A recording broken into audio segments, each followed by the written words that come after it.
Let me bring you back to Baba. Yes. Did he get carried away? Olive, you know, I find myself in a tight spot because I have cast my vote for Baba 3 times. I worked actively for Baba's campaign in the last elections, but there are certain things, I am unable to reconcile myself with. One of them is the claim that this government is illegitimate.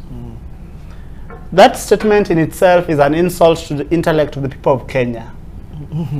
Because there is a reason why Kenyans donned fatigues and went to the streets chanting, no reforms, no elections.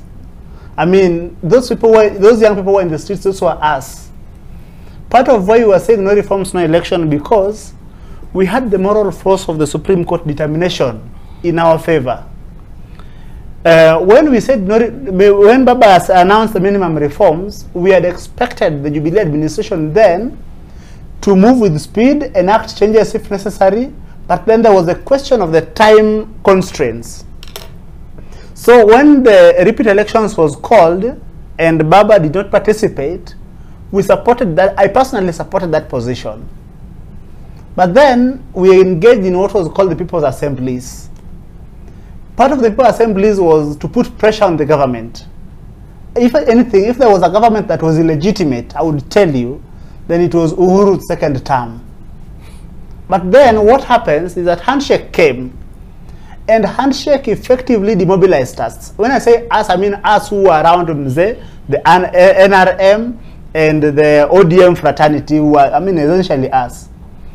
So when we got into the handshake, because reforms at the IEBC, we believe that IEBC was not properly constituted to conduct elections, especially after the Supreme Court had said that it had not conducted it in accordance with the law. But then when we got in, we've abandoned that reform and, you know, lumped it together with other agenda and under the BBI, so that when the BBI failed, it effectively also killed the reforms that should have been carried in the IEBC. The second thing is that Baba got carried away within the handshake. And I am saying this with utmost respect. There was a question of the appointment of the CEO of the commission. My brother here is a player in politics. My brother here is a player in politics. And the other brother over there. They know how that played out.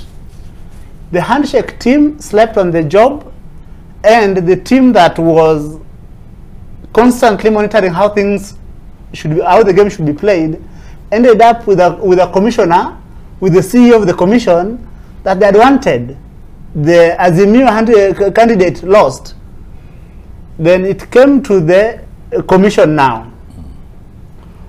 The handshake team ended up appointing 4 people, 4 commissioners, that I will tell you that were deemed pliant to them. But one thing they forgot to also do was to also appoint someone who is a lawyer. Because I will tell you that there were schemes to remove Wafula Chebukati.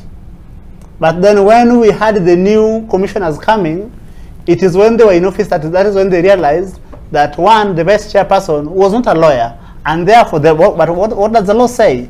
The law provides that the chairman of the commission must be a lawyer. Actually, an advocate of the High Court of 10 years, at least 10 years standing. In a nutshell, the IEBC gave its determination. That determination was upheld by the Supreme Court. As people who worked for Baba, we believe that if Baba were to go to the Supreme Court, Baba should have gone to the Supreme Court as a respondent, not as a petitioner.